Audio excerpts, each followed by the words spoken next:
Hello बच्चों, आज के इस वीडियो में बेटा हम देखेंगे अभी ये क्वेश्चन नंबर 11। ओके, तो ये बहुत ही इम्पोर्टेंट क्वेश्चन है बेटा फॉर 4 मार्क्स। क्या है क्वेश्चन? देखिए, क्वेश्चन 11 है बेटा, explain the following terms and give their examples. तो हमें बेटा यहाँ पे 3 टर्म जो है वो 3 टर्म हमें यहाँ एक्सप्लेन करने हैं और उनके एग्जाम्पल्स देने हैं। तो पहला है बेटा फ्री वाइब्रेशंस, फर्स्ट वाला। सेकंड जो है वो है फोर्स वाइब्रेशन और थर्ड है बेटा रेजोनेंस। तो कौन से 3 टर्म्स है मुझे बताइए फिर से। तो जो 3 टर्म्स है बेटा, पहला है फ्री वाइब्रेशन, दूसरा है फोर्स वाइब्रेशन, तीसरा है रेजोनेंस। तो अभी हम पहला वाला देखेंगे, फ्री वाइब्रेशंस। तो फ्री वाइब्रेशंस क्या होता है ये समझाने के लिए अभी मैं आपको एक छोटी सी सिंपल फिगर बताता हूँ, सिंपल पेंडुलम की बेटा। किसकी फिगर? सिंपल पेंडुलम की बेटा। मैं बता दूं आपको कि सिंपल पेंडुलम में 3 पार्ट रहते बेटा, 3 पार्ट्स रहते। एक रहता है बेटा ये रिजिड सपोर्ट, ये जो आप देख रहे फिगर में अभी जो मैं ड्रॉ कर रहा हूँ, ये बेटा रिजिड सपोर्ट, जैसे कि स्लैब, हमारे घर का स्लैब। ये बेटा स्ट्रिंग, स्ट्रिंग यानी दोरा।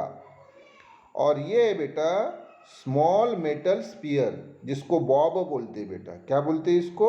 बॉब। अभी ये बेटा अपने सेंटर पोजीशन पे है, अभी ये अपने सेंटर पोजीशन पे है। मान लीजिए इस पोजीशन को हम नाम देंगे ओ, ये नाम दिया बेटा। ओके, अब इसको मैंने, अभी हम क्या करेंगे, इसको डिस्प्लेस करेंगे। तो ये डिस्प्लेस किया बेटा, इसको डिस्प्लेस किया और यहाँ लाया, इस जगह पे लाया। तो ये जो स्ट्रिंग है ये, ओके हाँ, तो इसको यहाँ पे लाया बेटा, ओ से ए पोजीशन तक हम इसको लेके आ गए।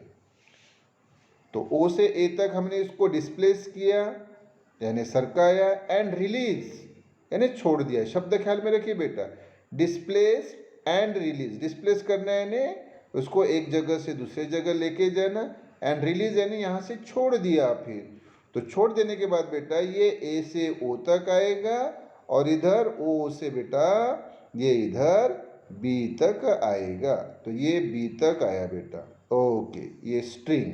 हाँ, तो आप अभी देखेंगे बेटा ये वाइब्रेशंस कंप्लीट कर रहा है। कौन सा? O to A to O to B, B to O. अच्छा, वाइब्रेशन बताने के पहले मैं फिर से बताऊँ कि ये फिगर जो आप देख रहे बेटा, ये है सिंपल पेंडुलम की फिगर।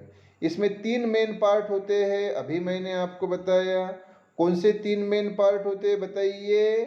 तो पहली बात जो मैंने अभी बताई बेटा कि ये जो है रिजिड सपोर्ट, रिजिड सपोर्ट जो अभी मैंने बताया आपको कि ये आप जो देख रहे हैं ये रिजिड सपोर्ट। ओके, ये वाला रिजिड सपोर्ट। ओके, पहला। दूसरा बेटा ये स्ट्रिंग यानी दोरा, दूसरा। और तीसरा बेटा ये metal sphere, small metal sphere, हाँ यानी बॉब। हाँ, तो ये 3 इसकी अरेंजमेंट यानी इसको बोला जाता है बेटा, पूरी अरेंजमेंट को सिंपल पेंडुलम।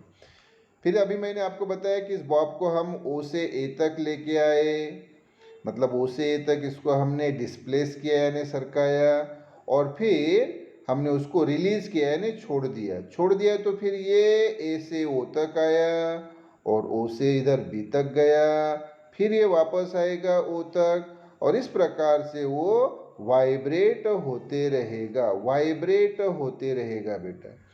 अच्छा, ये बेटा O2A उसके एम्पलीट्यूड है, O2B भी उसके एम्पलीट्यूड है। ओके, तो O2A और O2B ये एम्पलीट्यूड है बेटा वाइब्रेशन की, वाइब्रेशन यानी ऑसिलेशन की ये एम्पलीट्यूड है। तो ये जो एम्पलीट्यूड है बेटा, ये एम्पलीट्यूड जो है धीरे धीरे धीरे ये कम कम होते जाएगी। क्या होगी बेटा? कम कम होगी। क्यों कम कम होगी? एयर रेजिस्टेंस और फ्रिक्शन के कारण। ये एयर रेजिस्टेंस, एयर का रेजिस्टेंस यानी एयर जो है वातावरण में, जैसे ये अभी रूम में मान लो ये हम एक्सपेरिमेंट ये परफॉर्म कर रहे हैं, तो वो जो एयर है वो एयर के प्रतिकार के कारण, एयर रेजिस्टेंस के कारण और फ्रिक्शन के कारण ये जो एम्पलीट्यूड है इसकी वाइब्रेट होने की, ये कम कम होते जाएगी, कम कम होते जाएगी और कुछ समय के बाद फिर ये रुक जाएगा। तो इसने कौन से वाइब्रेशंस कंप्लीट किए? तो इसने फ्री वाइब्रेशंस जो है बेटा वो कंप्लीट किए। कौन से वाइब्रेशंस कंप्लीट किए? फ्री वाइब्रेशंस कंप्लीट किए। यस, तो बेटा अभी आइए फिर उस डेफिनेशन पे। तो ये फ्री वाइब्रेशंस की डेफिनेशन, चलो फिर मैं आपको डेफिनेशन पे अभी लेके आता हूँ। फिगर तो मैंने अभी आपको बताई। यस, तो बेटा फ्री वाइब्रेशंस, अभी डेफिनेशन हम देख रहे हैं कि when body is displace from its equilibrium position. Equilibrium position यानी सेंटर पोजीशन। बेटा मैं फिर से फिगर पे आपको लेके आता हूँ। तो ये जो फिगर आप देख रहे हैं इसमें ये जो बेटा वो पोजीशन है इसको बोला जाता है सेंटर पोजीशन, या दूसरा नाम है सेंट्रल पोजीशन, या तीसरा नाम है मीन पोजीशन, या चौथा नाम है इक्विलिब्रियम पोजीशन। और ये बेटा ए और बी जो आप देख रहे हैं इसको बोला जाता है एंड पोजीशन या फिर एक्सट्रीम पोजीशन। यस, तो ख्याल में रखो, ये सेंटर पोजीशन यानी मीन पोजीशन यानी इक्विलिब्रियम पोजीशन, और ए और बी बेटा एंड पोजीशन। ओके, तो डेफिनेशन पे मैं वापस लेके आ रहा हूँ आपको। यस, डेफिनेशन पे आपको वापस लेके आ रहा हूँ। तो बताइए फिर डेफिनेशन फिर से क्या है बेटा? फ्री वाइब्रेशन की डेफिनेशन। तो फ्री वाइब्रेशन, तो व्हेन बॉडी इज डिस्प्लेस्ड, जब बॉडी डिस्प्लेस की जाती है। व्हेन बॉडी इज डिस्प्लेस, जब बॉडी को डिस्प्लेस किया जाता है यानी सरकाया जाता है फ्रॉम इट्स इक्विलिब्रियम पोजीशन। कौन से पोजीशन से बेटा? ये जो मैंने अभी आपको बताया वो पोजीशन, ये वाली यानी इक्विलिब्रियम पोजीशन से जब उसको डिस्प्लेस किया जाता है। ये इसको डिस्प्लेस किया और इसको यहाँ तक लेके आए गए हम, और यहाँ से क्या किया? फिर रिलीज किया, छोड़ दिया। तो ये शब्द लिखा एंड रिलीज। फिर से बताओ, व्हेन बॉडी इज डिस्प्लेस, जब बॉडी को डिस्प्लेस किया जाता है। यहाँ बॉडी यानी बेटा ये बॉब, हाँ, ये स्मॉल मेटल स्फीयर। तो when body is displace from its equilibrium position, जब बॉडी को उसके इक्विलिब्रियम पोजीशन से डिस्प्लेस किया जाता है, एंड रिलीज, यहाँ से छोड़ दिया जाता है, इट यानी वो बॉडी, बिगिंस टू वाइब्रेट, तो ये बॉडी वाइब्रेट होना शुरू करती है due to restoring force. Restoring force के कारण, रेस्टोरिंग फोर्स यानी वो फोर्स बेटा जो इसको वापस ये सेंटर पोजीशन की तरफ खींचता है। यानी ये इसको ओ से ए तक हम लेके गए तो ये ए से ओ तक आती है। तो ये जो फोर्स इसको खींचता है बेटा, ये जो फोर्स इसको खींचता है इधर, ये जो इधर इसको फोर्स खींचता है वो फोर्स को बोला जाता है रेस्टोरिंग फोर्स। फिर ये बेटा ओ से इधर बी के तरफ जाती है तो फिर से रेस्टोरिंग फोर्स उधर उसको खींचता है। कहाँ खींचता है? सेंटर की तरफ। तो ये फोर्स को बेटा रेस्टोरिंग फोर्स बोला जाता है। तो ड्यू टू रेस्टोरिंग फोर्स, तो such vibrations are called as free vibrations. तो ऐसे वाइब्रेशंस को बोला जाता है फ्री वाइब्रेशंस। तो फिर से बताओ डेफिनेशन फ्री वाइब्रेशन की, कि when body is displaced from its equilibrium position, जब बॉडी को उसके इक्विलिब्रियम पोजीशन से, जब बॉडी को उसके सेंटर पोजीशन से डिस्प्लेस किया जाता है, एंड रिलीज किया जाता है, यानी उसको यहाँ से छोड़ा इधर सेंटर की तरफ आएगी, तो इट बिगिंस टू वाइब्रेट। तो ये जो बॉडी है, ये जो बॉडी है बेटा ये वाइब्रेट करना शुरू करती है ड्यू टू रेस्टोरिंग फोर्स। कौन से फोर्स के कारण? रेस्टोरिंग फोर्स के कारण। Such vibrations are called free vibrations. तो ऐसे वाइब्रेशंस को एक्सक्यूज मी, ऐसे वाइब्रेशंस को बोला जाता है बेटा फ्री वाइब्रेशंस। अब बेटा इसके एग्जाम्पल्स हम देखेंगे। एग्जाम्पल जो अभी मैंने आपको बताया है, तो एग्जाम्पल के पहले बेटा अभी ये एक्सप्लेनेशन। ओके, तो एक्सप्लेनेशन देखिए, these vibrations are also called as natural vibrations. तो ये जो बेटा अभी हमने वाइब्रेशंस देखे थे, है ना, सिंपल पेंडुलम के, बॉब के, तो इन वाइब्रेशंस को दूसरा नाम जो है वो नेचुरल वाइब्रेशंस। फ्री वाइब्रेशंस कोई दूसरा नाम क्या है बेटा? Natural vibrations.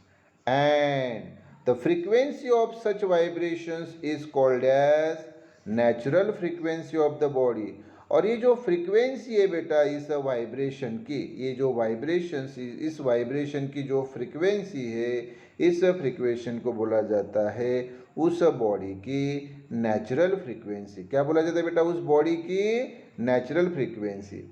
अब फ्रीक्वेंसी क्या होती है तो वापस मैं आपको लगे तो फिगर पे लेके आता हूँ। आइए बरोबर ध्यान दीजिए।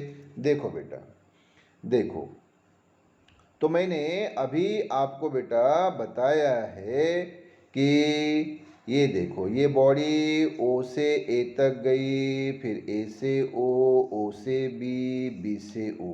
हाँ, तो एक वाइब्रेशन क्या हुआ बताओ? O to A to O to B, B to O. ये एक वाइब्रेशन हुआ बेटा। तो ये एक वाइब्रेशन कंप्लीट करने के लिए O to A to O to B, B to O, ये एक वाइब्रेशन कंप्लीट करने के लिए इस बॉब को यानी बॉडी को जो टाइम लगा उसको बोला जाता है उसका टाइम पीरियड। तो क्या होगी फिर इसके टाइम पीरियड की definition? The time taken by the bob to complete one oscillation या one vibration is called as its time period.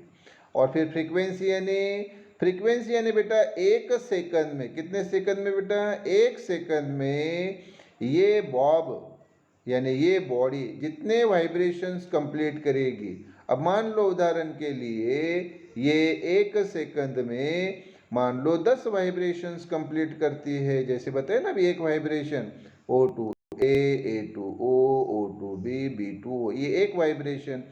ऐसे मान लो एक सेकंड में वो 10 वाइब्रेशन कंप्लीट करती है, तो उसकी जो फ्रीक्वेंसी रहेगी बेटा, फ्रीक्वेंसी एन, वो रहेगी बेटा 10। कितनी रहेगी? 10। और उसका यूनिट है बेटा हर्ट्स, एच यानी हर्ट्स। तो फ्रीक्वेंसी हर्ट्स में गिनी जाती है, फ्रीक्वेंसी हर्ट्स में गिनी जाती है। और फ्रीक्वेंसी यानी एक सेकंड में वो बॉडी कितने वाइब्रेशंस यानी ऑसिलेशंस कंप्लीट करती है उसको बोला जाता है उसकी फ्रीक्वेंसी। तो फ्रीक्वेंसी की डेफिनेशन क्या होगी? The number of vibrations completed by the body in 1 second is called as its frequency.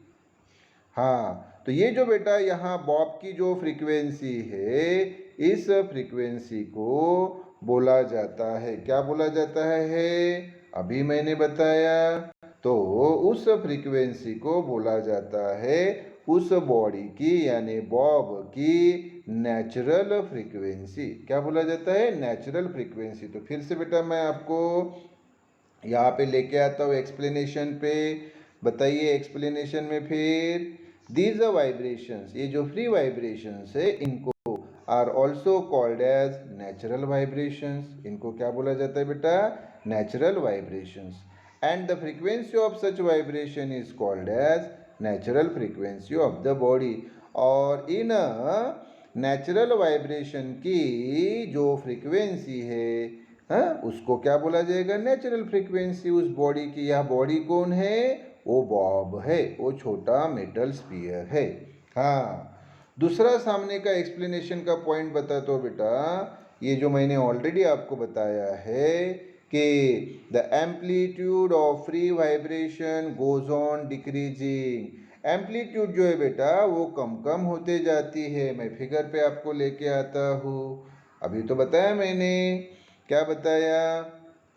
कि इसकी जो बेटा फ्रीक्वेंसी है, इसकी जो फ्रीक्वेंसी है, इसकी जो फ्रीक्वेंसी है, हाँ, मतलब ये फ्रीक्वेंसी मतलब वाइब्रेट होती है। और इसकी जो एम्पलीट्यूड है देखो ओ टू ए है ना, ओ टू ए, हाँ, और इधर आई तो ओ टू बी। तो ये तो बेटा धीरे धीरे क्या होती है, मैंने बताया ना, ये कम कम कम कम होती है और फिर वो बॉब रुक जाता है।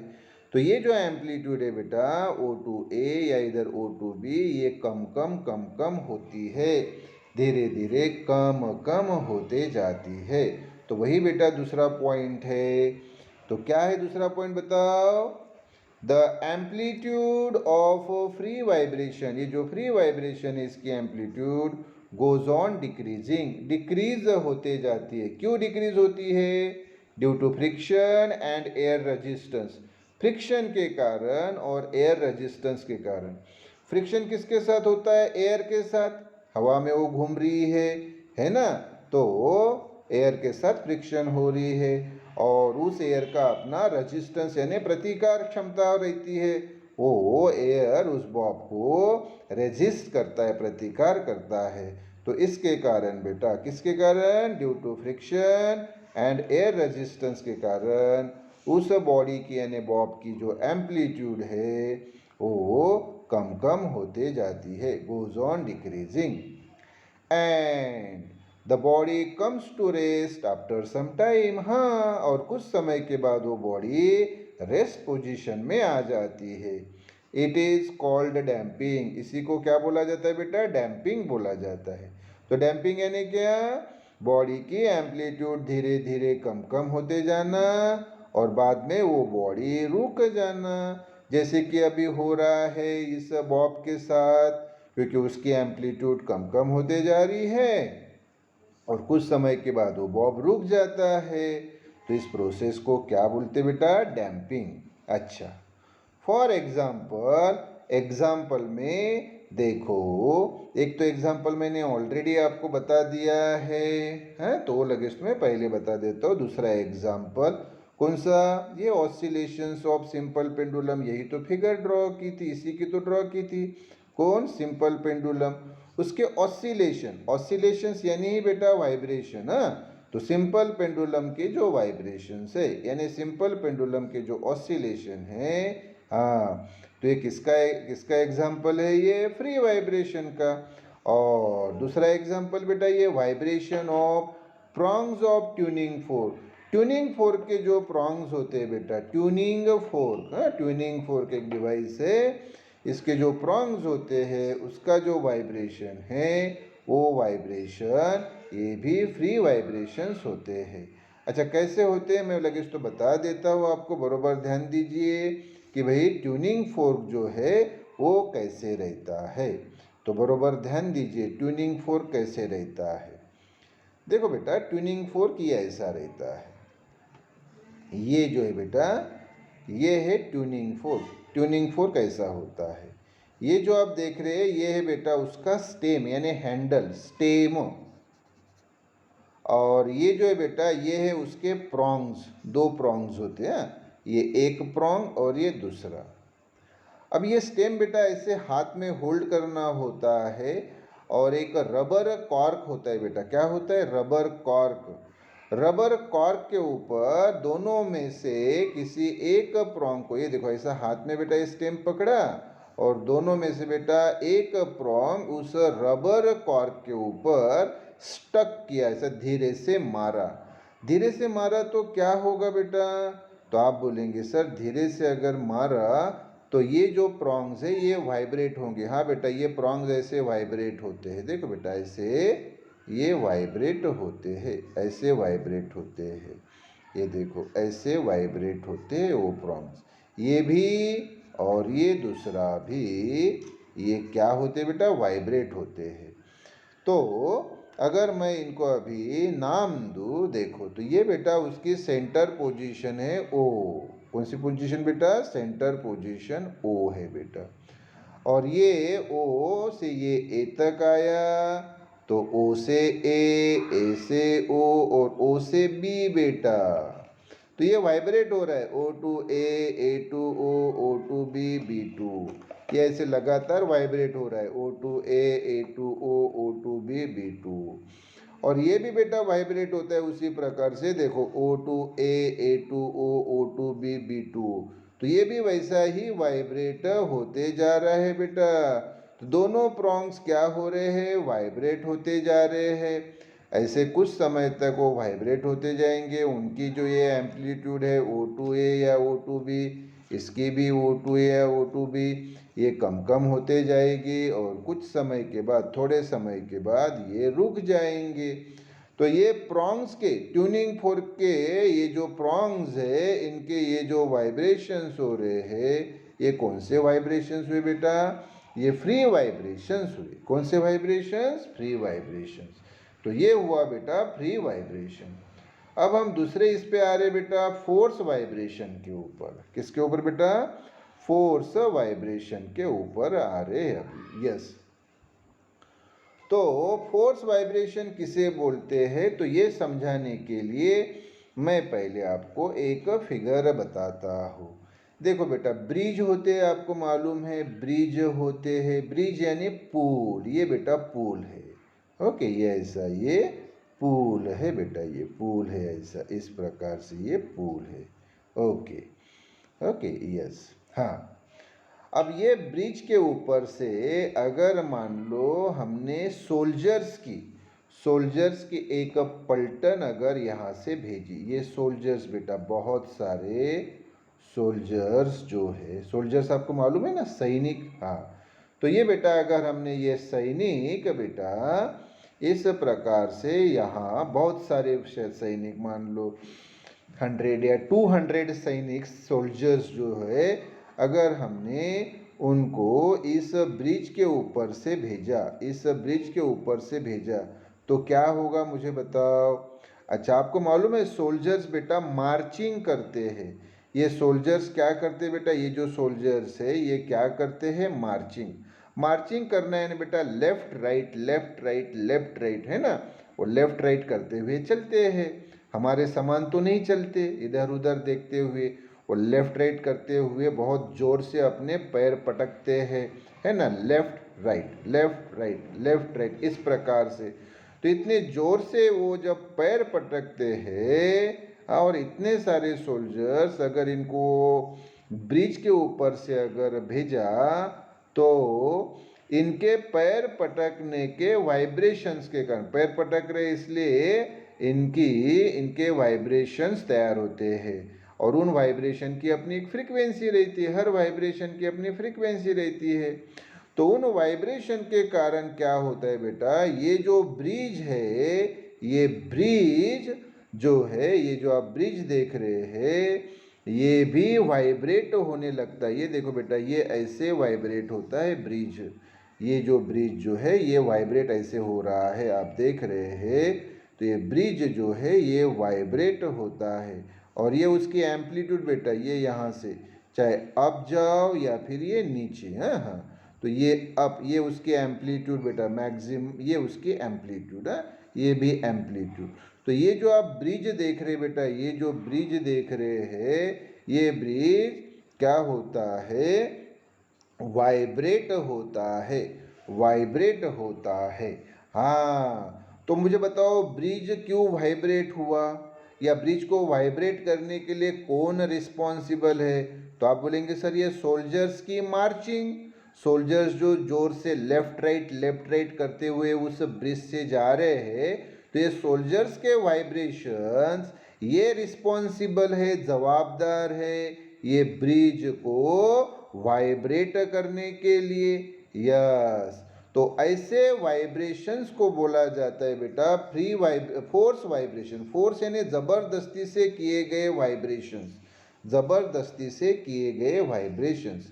क्योंकि यहाँ आप देख रहे हैं इन सोल्जर्स ने जबरदस्ती इस ब्रिज के ऊपर वाइब्रेशंस तैयार किए, मार्चिंग करके, यानी लेफ्ट राइट करके। तो इसलिए इन वाइब्रेशंस को बोला जाता है फोर्स वाइब्रेशन।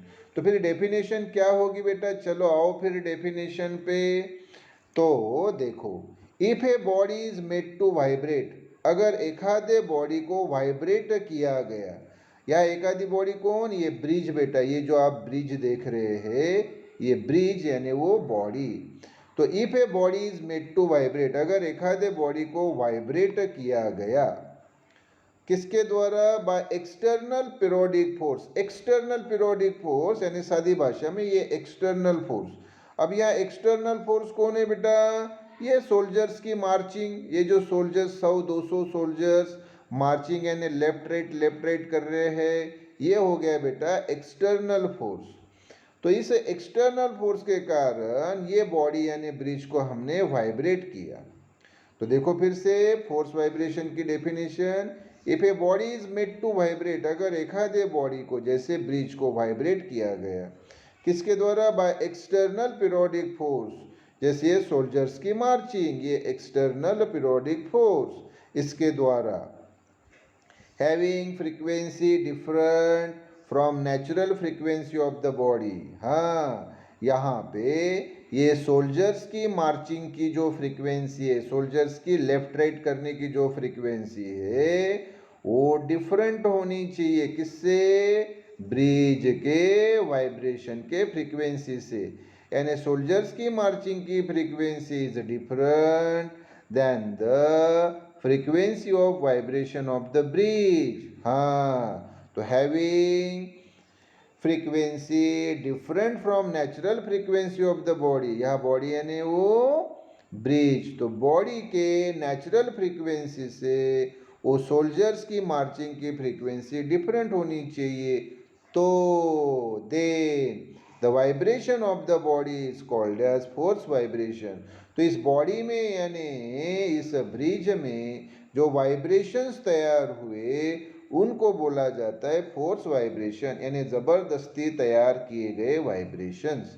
तो फिर से डेफिनेशन मुझे बताओ कि if a body is made to vibrate, अगर एक आधे बॉडी को वाइब्रेट किया गया, यहाँ एक आधी बॉडी यानी bridge, bye external periodic force, external periodic force के कारण, एक्सटर्नल पीरियोडिक फोर्स यानी यहाँ ये सोल्जर्स की marching, having frequency different from natural frequency of the body, यहाँ पे ये सोल्जर्स के मार्चिंग की फ्रीक्वेंसी ये डिफरेंट होनी चाहिए ब्रिज के वाइब्रेशन के फ्रीक्वेंसी से।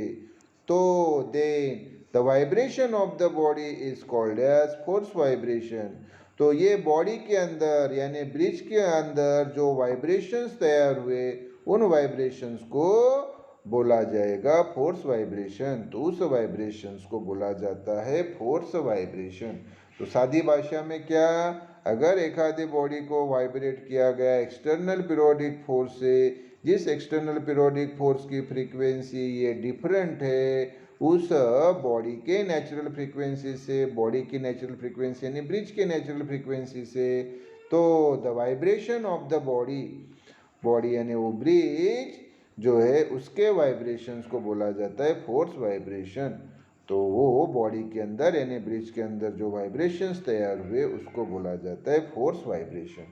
इसका बेटा एग्जाम्पल जो अभी मैंने आपको बताया वही एग्जाम्पल देखो, फिर एग्जाम्पल इसका क्या, वेन सोल्जर्स आर मार्चिंग, जब सोल्जर्स मार्च करते हैं यानी लेफ्ट राइट करते हैं on a suspension bridge, suspension bridge है ना सादी भाषा में हम उसको ब्रिज बोलते हैं। सस्पेंशन ब्रिज इसलिए क्योंकि वो आयरन और स्टील का बना हुआ रहता है ना, और उसके ऊपर फिर वो क्या करते हैं, कंक्रीट डालते हैं।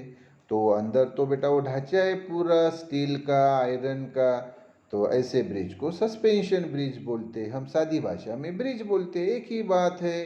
तो फिर बताओ, for example when soldiers are marching on a suspension bridge the bridge performs force vibration. तो ब्रिज क्या परफॉर्म करता है, मतलब ब्रिज में कौन से वाइब्रेशंस तैयार होते हैं, फोर्स वाइब्रेशन। यस, तो ये दूसरा हो गया बेटा। अब तीसरे इस पे आते हैं। तीसरा जो है बेटा वो है रेजोनेंस। तीसरा क्या है, रेजोनेंस है। यस, तो रेजोनेंस जो है बेटा, ये रेजोनेंस क्या होता है ये बरोबर आप समझ लो। तो रेजोनेंस समझाने के लिए बेटा देखो, पहला तो मैं यही एग्जाम्पल ले लेता हूँ बेटा, ये ब्रिज का ही एग्जाम्पल ले लेता हूँ। देखो बेटा, अभी फोर्स वाइब्रेशन में क्या होता है कि जो बॉडी बेटा यहाँ पे वाइब्रेट कर रही है, कौन, सोल्जर्स की मार्चिंग, किसको वाइब्रेट कर रही है, इस बॉडी को यानी इस ब्रिज को। तो सोल्जर्स के मार्चिंग की फ्रीक्वेंसी और ब्रिज की फ्रीक्वेंसी, किसकी बेटा, ब्रिज की फ्रीक्वेंसी, तो ये दोनों कैसी है, अलग अलग है। क्या है, अलग अलग है। तो ये वाइब्रेशंस जो होते हैं वो फोर्स वाइब्रेशंस होते हैं। तो फोर्स वाइब्रेशन के लिए कंडीशन क्या है? तो देखो मैं यहाँ पे आपको सिंपल वे में बता देता हूँ, यहाँ लिख के बताता हूँ। यप यानी फ्रीक्वेंसी। फ्रीक्वेंसी किसकी बेटा? फ्रीक्वेंसी। हाँ तो फ्रीक्वेंसी बेटा ये एक्सटर्नल फोर्स की। कौन बेटा? External force. एक्सटर्नल फोर्स की फ्रीक्वेंसी। एक्सटर्नल फोर्स की फ्रीक्वेंसी बेटा, एक्सटर्नल फोर्स की फ्रीक्वेंसी। कौन है एक्सटर्नल फोर्स? यहाँ सोल्जर्स की मार्चिंग। हाँ तो क्या हुआ बताओ फिर से? Frequency of external force is not equal to, क्या बेटा? Not equal to frequency of body. Body कौन है बेटा? यहाँ बताओगे मुझे? हाँ बॉडी कौन है? तो ये ब्रिज। हाँ तो क्या हुआ फिर? Frequency body. तो frequency of external force is not equal to frequency of body. तो ये केस कौन सी हो जाती है बेटा? ये होती है फोर्स वाइब्रेशन की केस। कौन सी केस हो जाती है ये? फोर्स वाइब्रेशन की केस। लेकिन बेटा देखो इसमें थोड़ा सा अगर चेंज किया, देखो ये अगर हमने नॉट इक्वल टू को हटा दिया, नॉट इक्वल टू को हटा दिया और ये इक्वल टू किया, अब क्या हुआ मुझे बताओ? तो आप बोलेंगे sir frequency of external force यानी frequency of external periodic force is equal to frequency of the body. अगर ये बेटा यहाँ इक्वल होता है तो ये केस फोर्स वाइब्रेशन की बदल के रेजोनेंस की केस हो जाती है बेटा। किसकी? रेजोनेंस। तो रेजोनेंस में कंडीशन क्या है? एक्सटर्नल फोर्स की फ्रीक्वेंसी, जैसे यार सोल्जर्स के मार्चिंग की फ्रीक्वेंसी अगर इक्वल हो जाती है बॉडी के फ्रीक्वेंसी इतनी, बॉडी के वाइब्रेशन के फ्रीक्वेंसी इतनी, तो ये दोनों बॉडी में रेजोनेंस आ जाता है बेटा। फ्रीक्वेंसी सेम होना यानी रेजोनेंस आना। और रेजोनेंस से क्या होता है बेटा? वो बॉडी जो वाइब्रेट हो रही है, कौन वाइब्रेट हो रही है? तो आप बोलेंगे सर इस केस में ब्रिज। हाँ ये वाइब्रेट हो रहा है। हाँ तो ये बेटा लार्ज एम्पलीट्यूड से वाइब्रेट होती है। क्या होती है बेटा? ये लार्ज एम्पलीट्यूड से वाइब्रेट होती है। और इतने लार्ज एम्पलीट्यूड से वाइब्रेट होने के कारण ये जो ब्रिज है बेटा वो गिर सकता है। ब्रिज क्या हो सकता है? गिर सकता है। तो सामने वो क्वेश्चन हम देखेंगे ही कि why soldiers are not allowed to cross the suspension bridge. Soldiers को क्यों वो परमिशन नहीं दी जाती ब्रिज को क्रॉस करने के लिए? वो क्वेश्चन हम सामने देखेंगे ही। लेकिन अभी जो मैं आपको बता रहा हूँ कि जब बेटा दोनों की फ्रीक्वेंसी सेम होती है, एक्सटर्नल फोर्स या एक्सटर्नल फोर्स यानी बेटा ये सोल्जर्स की मार्चिंग और बॉडी यानी बेटा ये ब्रिज, जब दोनों की फ्रीक्वेंसी इक्वल होती है तो क्या होता है बेटा? रेजोनेंस। तो चलो फिर देखो रेजोनेंस का मतलब फिर आपको बताता हूँ। तो उसकी डेफिनेशन बेटा रेजोनेंस की बरोबर ध्यान दो। रेजोनेंस की डेफिनेशन, तो if a body is made to vibrate, अगर बॉडी को वाइब्रेट किया गया, यह बॉडी कौन बेटा? Bridge, by an external periodic force, external periodic force के द्वारा। यहाँ एक्सटर्नल पीरियोडिक फोर्स कौन बेटा? तो एक्सटर्नल पीरियोडिक फोर्स यानी सोल्जर्स की marching with a frequency which is same as the natural frequency of the body। यानी बेटा यहाँ वो एक्सटर्नल पीरियोडिक फोर्स यानी सोल्जर्स की मार्चिंग की फ्रीक्वेंसी ये बॉडी के वाइब्रेशन के नेचुरल फ्रीक्वेंसी इतनी ही है। मतलब दोनों फ्रीक्वेंसी सेम, जो अभी मैंने बताया बेटा ये एक्सटर्नल फोर्स की फ्रीक्वेंसी इक्वल टू बॉडी की फ्रीक्वेंसी। तो the body begins to vibrate with a large amplitude. तो बॉडी बेटा लार्ज एम्पलीट्यूड से वाइब्रेट होती है। अभी मैंने फिगर में बताया कि वो जो बॉडी है वो लार्ज एम्पलीट्यूड से वाइब्रेट होती है। लगे तो मैं फिर से बता देता हूँ। ये देखो ये जो यहाँ बेटा बॉडी है, ये जो यहाँ बॉडी ये लार्ज एम्पलीट्यूड से वाइब्रेट होती है।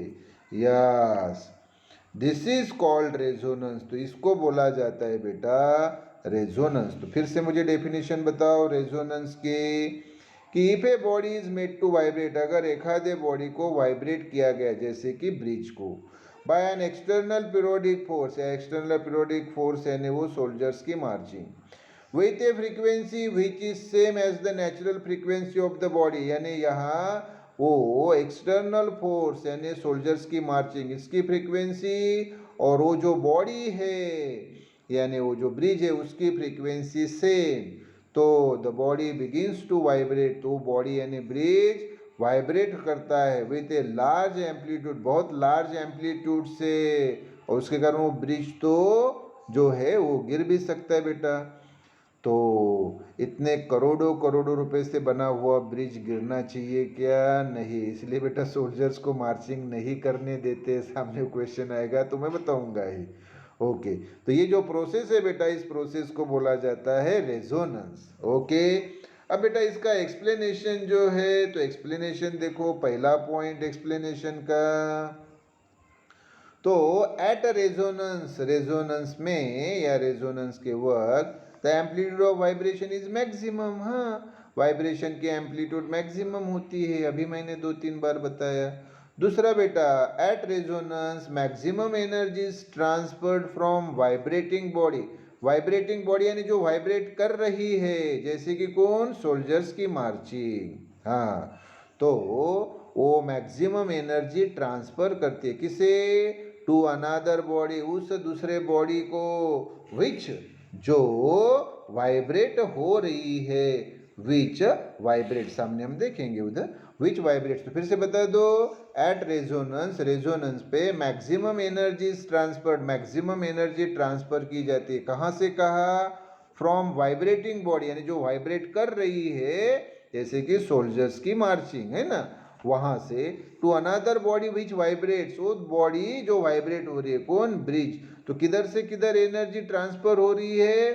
सोल्जर्स के मार्चिंग के द्वारा ब्रिज को ट्रांसफर हो रही है। यस, तो मैं आपको अभी इधर लेके आ जाता हूँ, देखो फिर। हाँ, तो विच वाइब्रेट्स है ना, अभी जो वाइब्रेट होती है, कौन वाइब्रेट होती है? अभी बताया ना मैंने, जैसे कि वो ब्रिज वाइब्रेट होता है। तो बताओ एनर्जी कहाँ से कहाँ ट्रांसफर होती है? तो एनर्जी ट्रांसफर होती है सोल्जर्स के मार्चिंग के द्वारा ब्रिज को।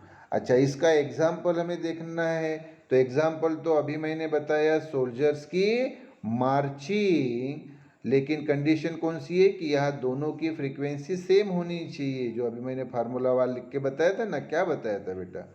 कि एक्सटर्नल पीरियोडिक फोर्स की frequency is equal to frequency of vibration of body. हाँ, तो रेजोनेंस का, और इक्वल नहीं रहे तो फिर एग्जाम्पल फोर्स वाइब्रेशन का। हाँ, तो वो पहला एक एग्जाम्पल लिख सकते हैं। हाँ, वो एग्जाम्पल। और दूसरा बेटा, यहाँ पे अभी मैं आपको ये रेडियो रिसीवर का एग्जाम्पल बताता हूँ बेटा। तो उसकी पहले मैं आपको कहानी बताता हूँ। देखो बेटा, हमारे घर में रेडियो रिसीवर होता है कि नहीं? रेडियो रिसीवर यानी सादी भाषा में रेडियो, जिसके ऊपर हम अलग अलग प्रोग्राम सुनते हैं, है ना। विविध भारती, आकाशवाणी, या आजकल के इसमें रेडियो मिर्ची, आपने नाम भी सुना होगा, 98.7 FM रेडियो मिर्ची, है ना। हाँ, तो वो रेडियो पे हम सुनते हैं, तो रेडियो को ही रेडियो रिसीवर बोलते हैं। अच्छा, ये जो प्रोग्राम बेटा हम सुन रहे हैं, वो तो कहाँ से आ रहे हैं बेटा? तो आप बोलेंगे सर ये तो उनके रेडियो स्टेशंस होते हैं कि नहीं? कोई रेडियो स्टेशन मान लो मुंबई में है, कोई पूना में है, या कोई नागपुर में, अलग अलग बड़े बड़े शहरों में वो रेडियो स्टेशंस होते हैं। उन रेडियो स्टेशन से बेटा रेडियो वेव्स निकलती है, उन रेडियो वेव्स की अपनी एक फ्रीक्वेंसी होती है। और हमारे घर में जो रेडियो रिसीवर है, हाँ, तो उसकी फ्रीक्वेंसी, हमारे यहाँ जो रेडियो रिसीवर होती है उसकी एक जो नॉब यानी बटन होती है, उस बटन को घुमा के हम क्या करते हैं, हमारे रेडियो रिसीवर की फ्रीक्वेंसी उतनी करते हैं जितने की वो, जैसे रेडियो मिर्ची की फ्रीक्वेंसी है, तो दोनों की फ्रीक्वेंसी क्या हो जाएगी? सेम। किसकी? वो जो रेडियो स्टेशन से निकलने वाली रेडियो वेव्स और हमारे घर में रखा हुआ रेडियो रिसीवर, इनकी फ्रीक्वेंसी मैच हो गई यानी इक्वल हो गई, तो हम वो जो प्रोग्राम है रेडियो मिर्ची का वो क्लियरली सुन पाएंगे। अगर बटन थोड़ी सी इधर उधर हो गई तो फ्रीक्वेंसी मैच नहीं होती है, तो फिर वो खरखर खरखर ऐसा आवाज़ आता है कि नहीं? हाँ, बिल्कुल सही बात। तो यहाँ मुझे बताओ बेटा, एक्सटर्नल जो फोर्स हुआ वो कौन हुआ? तो आप बोलेंगे सर वो रेडियो स्टेशन जहाँ से ये रेडियो वेव्स निकल रही है वो एक्सटर्नल फोर्स। और यहाँ बेटा बॉडी कौन हुई? तो ये रेडियो जो हमारे घर में है। तो इन दोनों की फ्रीक्वेंसी जब इक्वल होगी बेटा, तो आप मुझे बताइए जो भी प्रोग्राम हो रेडियो स्टेशन से निकल रहा है, जैसे गाने का प्रोग्राम, आप उसको क्लियरली सुन पाएंगे कि नहीं? बिल्कुल सुन पाएंगे। अरे तो वही तो एग्जाम्पल है। फिर देखो कि when the frequency of radio receiver, यानी हमारे घर में रखे हुए रेडियो रिसीवर की फ्रीक्वेंसी मैचेस, यानी मैच होना, इक्वल होना, matches perfectly with the frequency of radio waves, वो रेडियो वेव जो रेडियो स्टेशन से निकल रही है उसके फ्रीक्वेंसी के साथ अगर मैच हो गई तो radio programme can be clearly heard. तो जो रेडियो प्रोग्राम है वो हम क्लियरली सुन सकेंगे। बिल्कुल। तो यहाँ रेजोनेंस हुआ कि नहीं? क्यों रेजोनेंस हुआ? क्योंकि रेडियो स्टेशन से निकलने वाले रेडियो वेव्स की फ्रीक्वेंसी और हमारे घर में रखे हुए रेडियो रिसीवर की फ्रीक्वेंसी दोनों मैच हुई, यानी इक्वल हुई। इसीलिए तो हम वो जो गाने का प्रोग्राम या कोई भी प्रोग्राम है वो हम क्लियरली सुन पाएंगे। क्लियर बेटा? यस। तो ये हुआ बेटा पूरा क्वेश्चन। तो मुझे बताइए इस क्वेश्चन में क्या हुआ? हमने 3 केसेस देखी बेटा। ओके, तो यहाँ पे हम वीडियो बेटा कंप्लीट करते हैं। ओके।